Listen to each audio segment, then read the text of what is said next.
আমার প্রিয় ছাত্রছাত্রীবৃন্দ, কল্যাণী ইউনিভার্সিটির অন্তর্গত বিভিন্ন কলেজে যে সমস্ত ছাত্রছাত্রী থার্ড সেমিস্টারে বিভিন্ন বিষয়ে অনার্স নিয়ে পড়াশোনা করছো, অর্থাৎ পলিটিক্যাল সায়েন্স অনার্স নিয়ে পড়াশোনা করছো এবং তোমাদের এসিসি পেপার রয়েছে, তোমাদের জন্য এই ভিডিওটি, অবশ্যই ভিডিওটি শেষ পর্যন্ত দেখবে।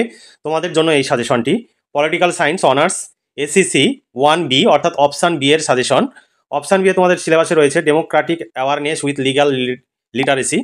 এই সিলেবাসের উপরে আজকের সাজেশন 5 ও 10 মার্কের প্রশ্নের সাজেশন 2023-24।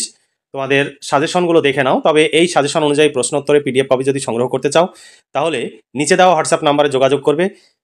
এই নিচে দেওয়া হোয়াটসঅ্যাপ নাম্বারটি ফোনপে এবং গুগল পে নাম্বার, এই নাম্বারই পেমেন্ট করে তোমাদের পেমেন্টের অরিজিনাল রিসিপ্ট কপিটি পাঠিয়ে দিতে হবে হোয়াটসঅ্যাপ নাম্বারে। তাহলেই তোমাদের প্রশ্নোত্তরে পিডিএফ কপি পাঠিয়ে দেওয়া হবে। প্রয়োজনে তোমরা ফোন করে কথা বলে নেবে, তারপরে সংগ্রহ করবে।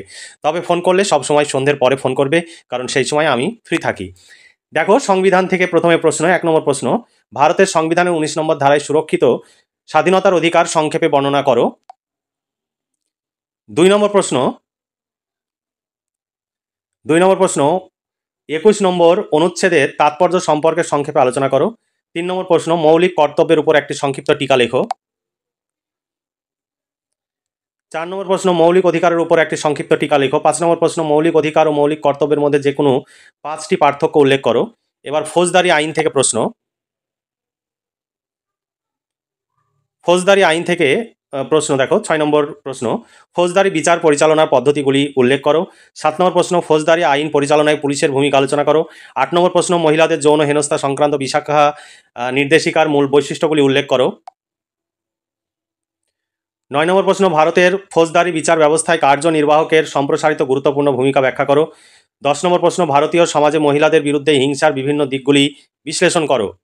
যেগুলোতে স্টার চিহ্ন দেওয়া রয়েছে সেগুলো বেশি ইম্পর্টেন্ট, যেগুলোতে স্টার চিহ্ন দেওয়া নেই সেগুলো একটু দেখে রাখবে।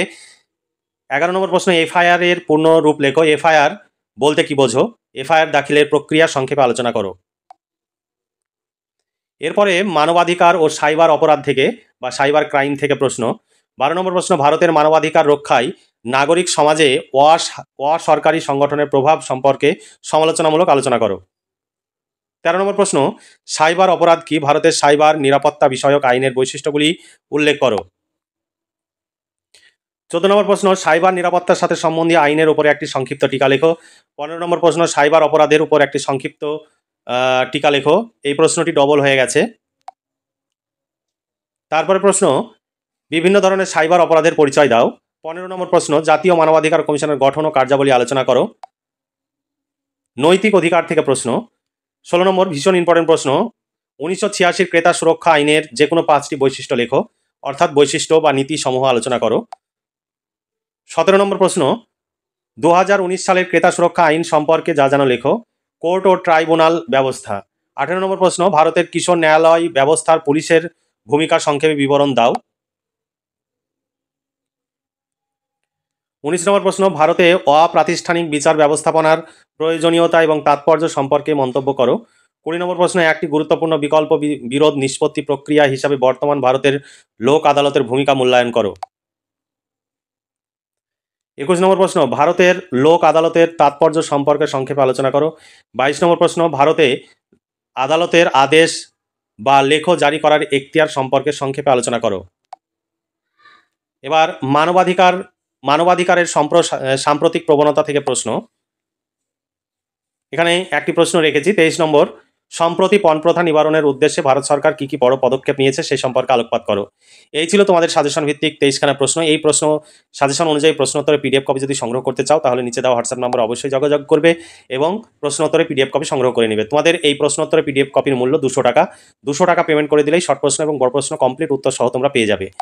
এরপরে দেখো 2022 সালে প্রশ্ন রয়েছে, তারপরে সাজেশন অনুযায়ী প্রশ্নোত্তর রয়েছে পরপর। তোমাদের কোনো চিন্তা করতে হবে না, যেভাবে সিরিয়ালি প্রশ্ন তোমরা সাজেশনে দেখলে সেই সাজেশনের প্রশ্নগুলো এখানে উত্তর রয়েছে।